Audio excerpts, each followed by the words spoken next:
What's good, y'all? It's your boy Tay, and welcome back again to Tay's Thoughts. Today we'll be talking about episode 2 of Survivor 48.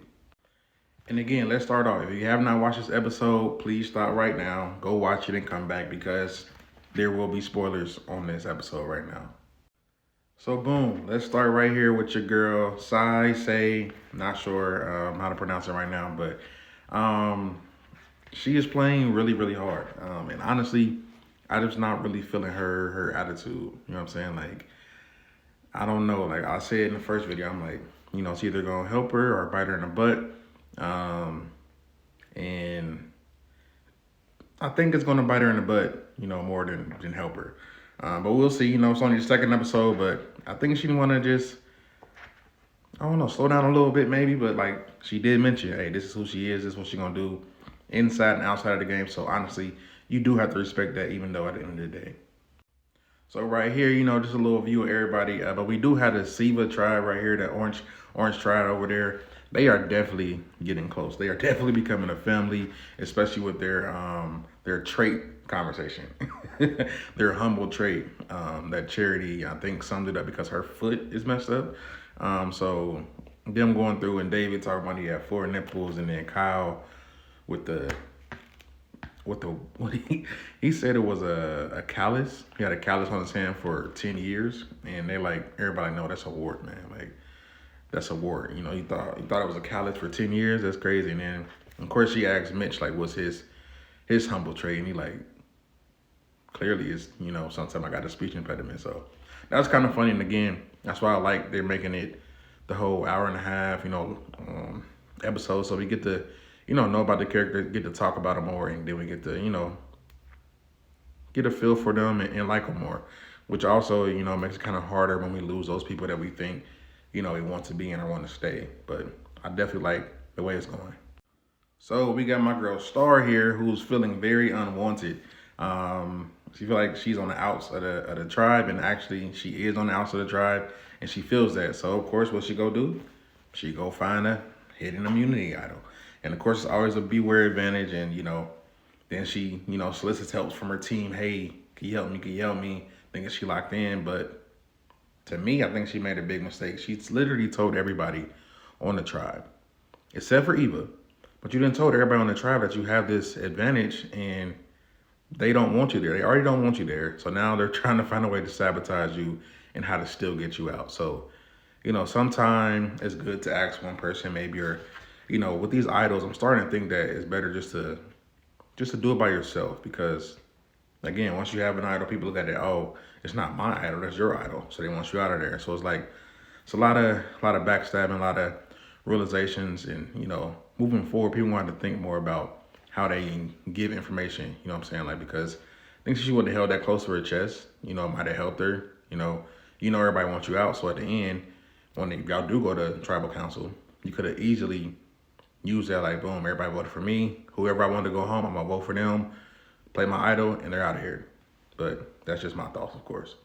So my guy Thomas is a snake. You know what I'm saying? Like, he's playing the game, you know, not as hard, but kind of hard. He basically, with the star situation, he basically said, hey, you got the decoder, let's throw it away, let's lose it. It won't be your fault. And of course, that got some eyes looking at him now. So he might have spoke up too soon, but hey, he spoke his mind. But of course, once you say something in the game, people start to form their opinions on you. So right now, people are looking at Thomas pretty differently. And also too, with the information sharing, let's go back to that. He did win an advantage, and he chose to go back to his tribe and say, no, I chose not to play. I didn't want to lose my vote. And because he knows that information is key, is power. So he wants to keep that to himself, which I think is a smart idea. But then on the flip side, we have my guy Mitch. He also did great. He did great on that puzzle. He killed it, and he won an advantage. But what did he do? He went back to his tribe. Hey, let everybody in. Told him everything. Told him the truth. And of course, everybody clapping for him. But at the same time, now he got people looking at him like, wait, I like him, but he's playing hard. He has too much power. He's aligning with somebody that we don't want to be here. So maybe they have power too. And it's like, you never know. Like, should you say something? Should you not? either way, there's a pro and a con.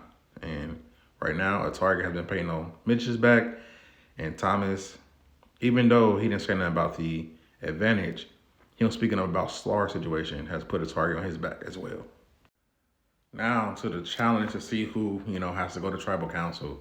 I know I said at the before the game started, I said that the Green Tribe, which is the Voodoo tribe, was probably going to be the weakest tribe, and they are the weakest tribe. I have a feeling they will be going to tribal council every chance they can, and I'm sorry for them, but it's looking pretty bad.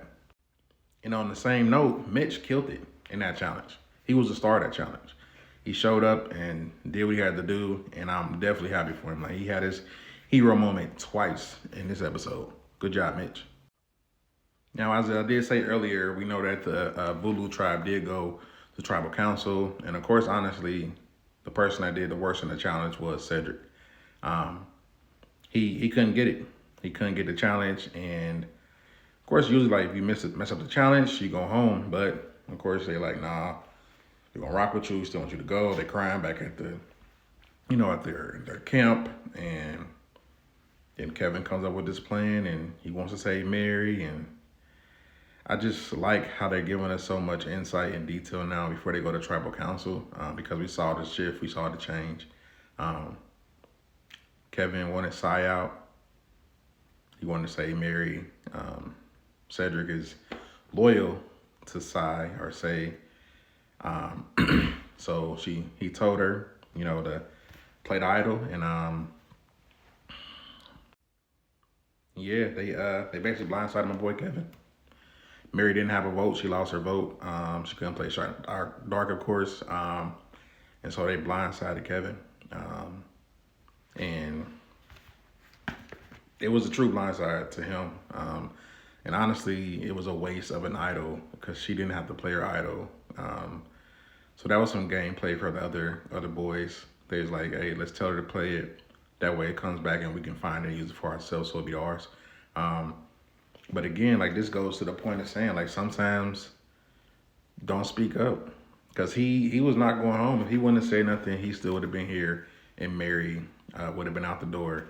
But this is Survivor, It's ever turning, ever changing, and you really have to watch what you say, but you got to be true to yourself at the same time. So it's kind of hard, but I'm here for it. Of course, the season is starting off good, but what do y'all think? Who do y'all think will win? Who is y'all front runner? For me, it is still Eva. Eva and Joe, I think, are going to make it far. Mary is still my dark horse right now, and who is that? Kyle. Kyle, I think he's in a pretty good position as well. But let's talk about it.